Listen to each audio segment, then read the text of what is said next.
The notification came at 6:47 a.m. on a Tuesday. I was half asleep, reaching for my phone to silence the alarm, when I saw the name flash across the screen. Dorothy Brennan, my childhood neighbor. The woman who taught me how to bake chocolate chip cookies when I was 8. The one who always said I had my mother's smile. I hadn't heard from her in 5 years. My thumb hovered over the notification. Something felt wrong. Off. The message was short, no emoji.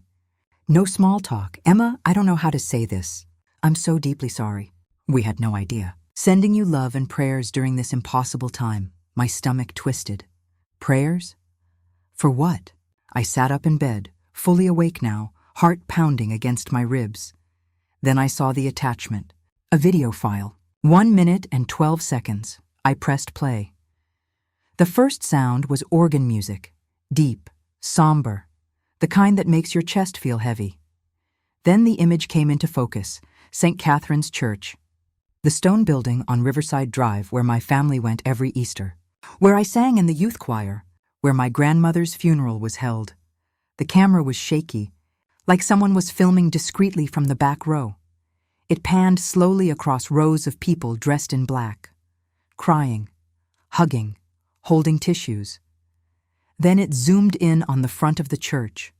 White lilies. Hundreds of them. Candles flickering in glass holders. And in the center, a casket closed, polished mahogany, draped with a white cloth. My breath stopped. Above the casket was a large portrait on an easel. It was me, my college graduation photo. Cap and gown, big smile, eyes full of hope. The same photo that used to sit on my parents' mantel, but now it was surrounded by funeral wreaths and sympathy flowers. I stared at my own face, staring back at me from what looked like my funeral. The camera moved again, focusing on 2 figures standing at the podium, my parents. My mother wore a black dress and veil, clutching a crumpled tissue in one hand. Her shoulders shook as she sobbed into my father's shoulder. My father stood rigid, face pale, reading from a piece of paper with trembling hands. His voice cracked through the phone speaker. Our daughter Emma she was a light in our lives, but she struggled. She was lost. And despite everything we did, we couldn't save her. My phone slipped from my hands and hit the mattress. No, this isn't real. This can't be real. I grabbed the phone again, fingers shaking so badly I almost dropped it. I rewound the video, watched it again. My mother's voice joined my father's. She died alone, far from home. We weren't able to bring her back. The authorities said it was too late. The camera panned across the congregation. I recognized faces, my Aunt Linda, my cousins, family friends, our pastor, all of them crying, all of them believing. The video ended with my father's final words. Rest in peace, our sweet Emma. We'll never forget you. I sat frozen in my bed. The morning sunlight streaming through my apartment window, the smell of coffee still lingering in the air. I wasn't dead. I was sitting right here, breathing, alive, confused, terrified, but according to that church full of people, I was gone. I looked down at my hands, solid, real, warm. Then I looked back at the phone, and that's when the first wave of panic hit me. Why were my parents holding a funeral for me? And more importantly, what else had they told people? I scrolled through Dorothy's message history. Nothing, just this one video. I opened my contacts and scrolled to my mother's. Number blocked. For 5 years now. My father's. Blocked. My sister Chloe. Blocked. Every single member of my family had cut me off completely. And now they were burying me. I stumbled out of bed and paced my small apartment, my mind racing. This had to be a mistake. A misunderstanding. Maybe someone with my name died and they got confused, but that was my photo, my face. My parents. I opened my laptop with shaking hands and searched for my name. Emma Catherine Brennan Obituary. The results loaded, and there it was, published in the local newspaper. 3 days ago, Emma Catherine Brennan, 29, passed away unexpectedly on March 3rd. She is survived by her parents, Michael and Patricia Brennan and her sister, Chloe. A memorial service will be held at St. Catherine's Church. In lieu of flowers, donations can be made to the Mental Health Foundation. I read it 3 times. Mental Health Foundation, they made it sound like I did something to myself.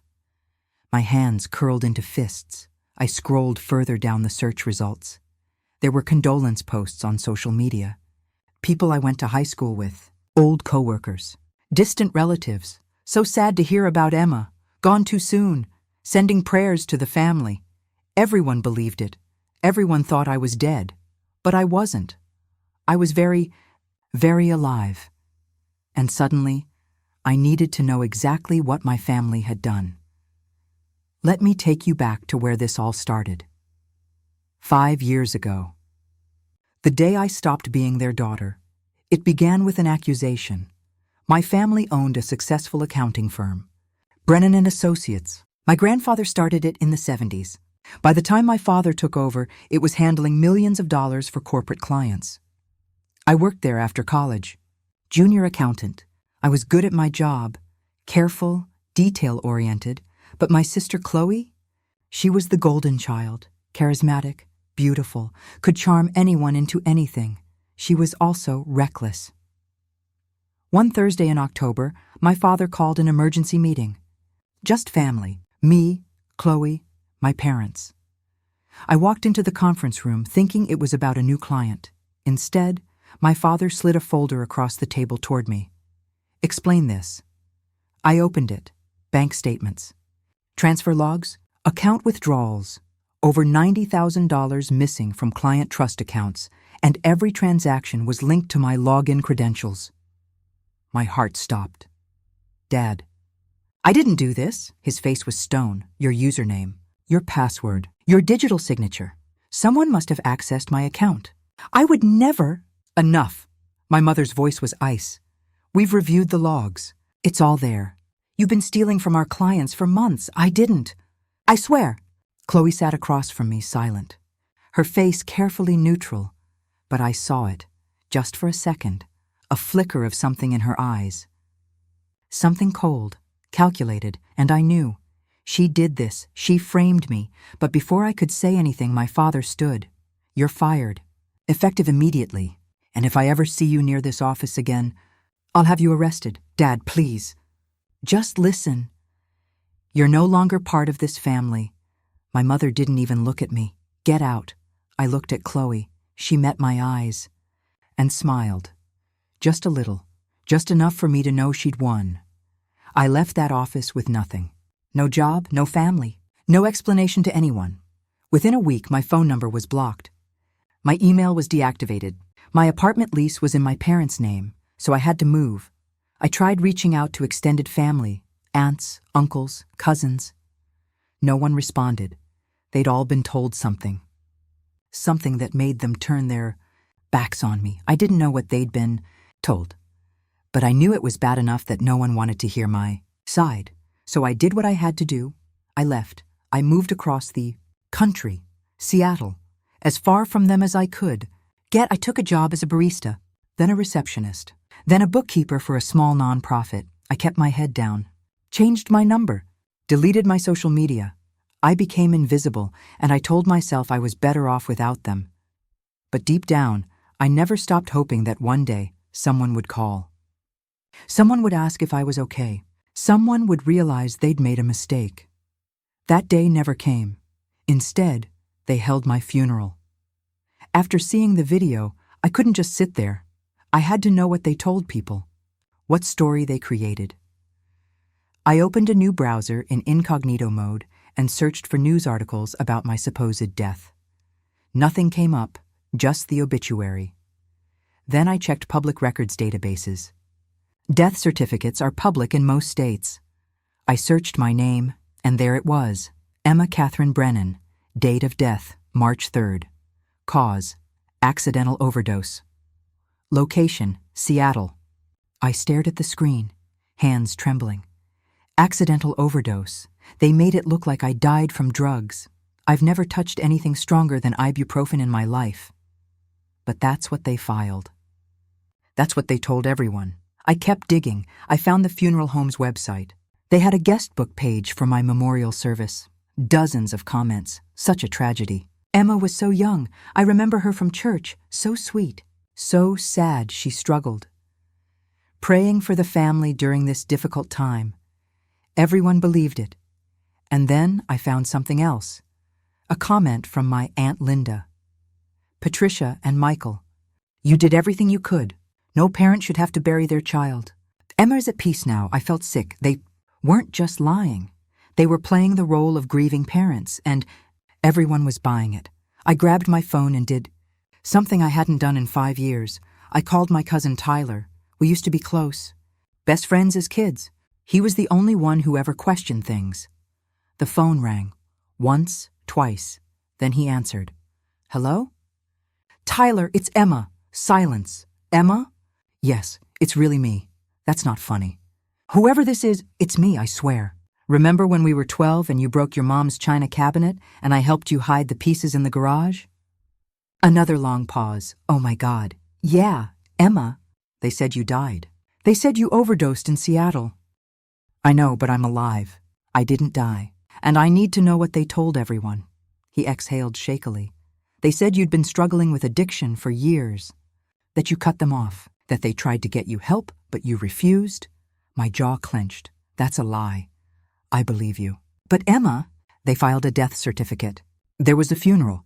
How is that even possible? I don't know. But I'm going to find out. What are you going to do? I looked at the funeral video still paused on my laptop screen. I'm going to crash my own memorial. I spent the next 3 days gathering evidence. I pulled up every document. I had passport, driver's license, tax returns, rent receipts, employment records, proof that I was alive. Then I contacted the Social Security Administration. I explained the situation. They were confused, to say the least. But after verifying my identity, they confirmed it. Someone had fraudulently reported my death. They flagged my account and opened an investigation. Next, I contacted a lawyer. Her name was Jenna Martinez. She specialized in identity fraud and family law. When I told her my story, she didn't even blink. You're not the first person whose family has tried this, but you might be the most blatant case I've seen. Can we fix it? Absolutely, but it's going to take time. We'll need to file a motion to revoke the death certificate, submit a fraud complaint, and potentially pursue criminal charges. How long? 6 months, maybe more. I shook my head. I don't have that kind of time. Why not? I showed her the church website. They're holding another memorial service. This Sunday, a month after my supposed death. They're calling it a celebration of life. Jenna leaned back in her chair. And you want to show up? I want to walk in there and make them face the truth. She smiled. I like the way you think. But we need to be smart about this. If you show up without proof, they'll just call you unstable. We need documentation, witnesses, evidence. I have all of that. Good. Then here's what we're going to do. She outlined the plan. I would attend the memorial. But I wouldn't go alone. Jenna would be there. So would a notary public and a private investigator to document everything. We'd bring copies of my legal documents, my passport, my employment records, everything. And when the moment was right, I'd walk in, not as a ghost, as proof. Sunday morning came too fast. I stood in the parking lot across from St. Catherine's Church, watching people arrive. Black dresses, dark suits, sad faces. I recognized most of them. My parents' friends, business associates, people from the country club. They all looked so genuine, like they actually cared. It made my stomach turn. Jenna parked next to me. You ready? No. Good. That means you're thinking clearly. She handed me a folder. Everything you need is in here. Documents, affidavits, certified copies. If they try to deny it's you, we've got proof. I nodded. The private investigator, Marcus, adjusted his camera. I'll be filming from the back. Discreetly. We need everything on record. Thank you. Jenna squeezed my shoulder. You've got this. Remember, stay calm. Don't let them rattle you. I took a deep breath. Then, I watched the last of the guests file inside. The church bells rang. The service was starting. Waited. Jenna checked her watch. Give them 10 minutes. Let them get comfortable. Those 10 minutes felt like hours. Could hear the organ music from where we stood. Slow. Mournful. Then, I heard voices, muffled, echoing through the heavy wooden doors. My father's voice. Thank you all for being here today, Jenna. Looked at me. Now, I crossed the street slowly. Each step felt surreal. Like I was watching myself from somewhere else. Marcus followed at a distance. Camera hidden in his jacket, Jenna walked beside me. Calm and steady. We reached the church steps. The doors were closed. Inside, I could hear my father speaking. Emma had so much potential, but she lost her way. And as parents, we blame ourselves every day.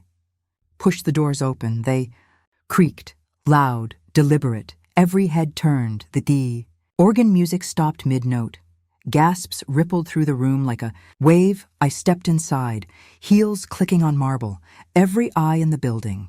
Locked onto me, my mother's face went white. She clutched the pew in front of her, swaying.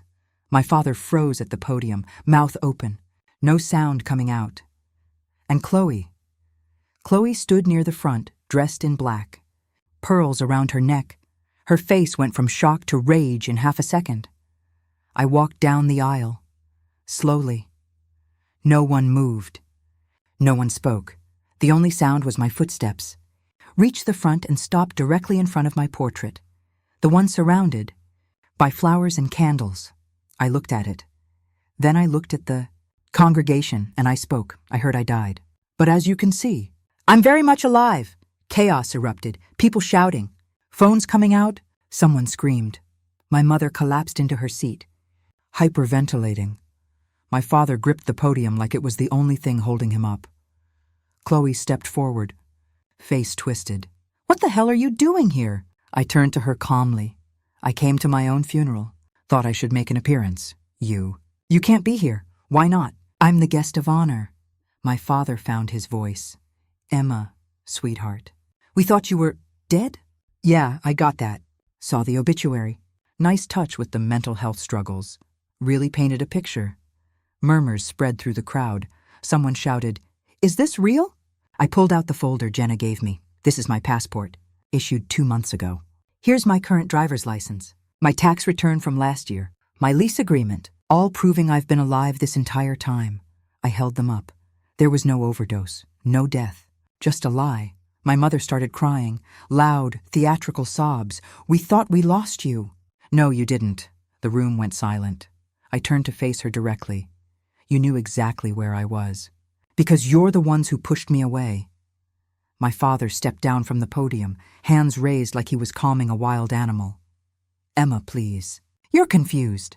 You've been through so much. Don't. My voice cut through the room like glass. Don't pretend you care. Don't pretend this was a misunderstanding. I turned to address the entire congregation. 5 years ago, I was accused of stealing from my family's business. I didn't do it, but they didn't care. They fired me, disowned me, blocked my number, told everyone I was dead to them, gasps from the crowd. And when cutting me off wasn't enough, they made it official. They filed a fraudulent death certificate, held a funeral, took out an obituary. I looked directly at Chloe, and she took everything. Chloe's face went red. That's a lie. Is it? I pulled out another document. This is a record of my trust fund. The one my grandparents left me when I turned 25. $85,000. I held it up. It was transferred to Chloe's account 3 months after I was declared dead. The room exploded in whispers. My Aunt Linda stood up. Is this true? My father stammered. It's complicated. It's fraud, Jenna said, stepping forward. My name is Jenna Martinez. I'm Miss Brennan's attorney. We've already filed complaints with the Social Security Administration and local law enforcement. Marcus stepped forward too, camera visible now, and I've documented everything, including this service. My mother looked like she might faint. Chloe lunged toward me. You ruined everything. You always ruin everything. 2 men from the congregation held her back. She was screaming now. We gave you everything, and you threw it away. You were the one who stole from us. No, I said calmly. You did, and then you framed me for it. Her face crumbled, and in that moment, I saw it. Guilt. She knew I knew. My father sank into a chair, head in his hands. My mother sobbed louder. But no one comforted her. The crowd was turning, whispers of disgust, shock, anger. Someone yelled, "They faked her death for money?" Another voice, "This is disgusting." I turned back to my parents one last time. You didn't lose a daughter. You buried one alive, and now everyone knows. The police arrived 20 minutes later. 2 officers, calm, professional. They took statements from me. Jenna, Marcus, and several witnesses. My parents tried to leave, but the officers stopped them. "We're going to need you to come down to the station," my father protested. "This is a misunderstanding. Sir, there's a fraudulent death certificate with your daughter's name on it. That's a federal crime." Chloe tried to slip out the side door. She didn't make it. One of the officers intercepted her. "Ma'am, you're going to need to come with us as well." She glared at me as they led her out, pure hatred in her eyes. I stood there, watching them go. Jenna touched my arm. "You okay?" "I don't know." "You did the right thing. It doesn't feel like it. It will, eventually." The church slowly emptied. People avoided eye contact with me as they left, embarrassed, ashamed they'd believed the lie. But a few stopped. My Aunt Linda was one of them. She hugged me tight, crying. "I'm so sorry. I'm so sorry. It's okay. It's not. I should have known. I should have tried to find you." Tyler was next. He looked devastated. "I should have questioned it. I should have. It's not your fault." But I could see the guilt in his eyes. Dorothy, my old neighbor, was the last to approach. She was the one who sent me the video in the first place. "I knew something felt wrong," she said quietly. "I'm glad I trusted my gut." "Thank you. If you hadn't sent that video..." She squeezed my hand. "You're a fighter. Emma, don't let them take that from you." The investigation took 4 months. Chloe was charged with embezzlement, identity fraud, and filing a false death certificate. My parents were charged as accessories. The trial was quick. The evidence was overwhelming. Jenna presented my documents. Marcus's footage, testimony from the Social Security Administration. The jury deliberated for less than 3 hours. Guilty on all counts. Chloe was sentenced to 6 years in prison. My parents got 3 years probation and were ordered to pay full restitution. The business was audited. More discrepancies were found. The firm eventually shut down. And my trust fund? It was returned to me with interest. I didn't feel victorious, just tired. But at least I could breathe again. I didn't go back to my hometown. There was nothing left for me there. Instead, I stayed in Seattle. I used the trust fund to go back to school, got my CPA license, started my own small accounting practice. I focused on helping nonprofits and small businesses, people who'd been overlooked, underestimated, people like me. I didn't reconnect with my parents.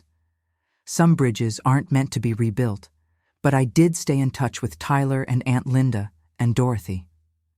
She still sends me care packages. Eventually, I started dating again, made new friends, built a new life, one that was mine, not theirs. And when people ask about my family, I tell them the truth. I was erased. But I came back, and I'm stronger because of it. A year after the trial, I visited my grandmother's grave. She was the one who set up my trust fund.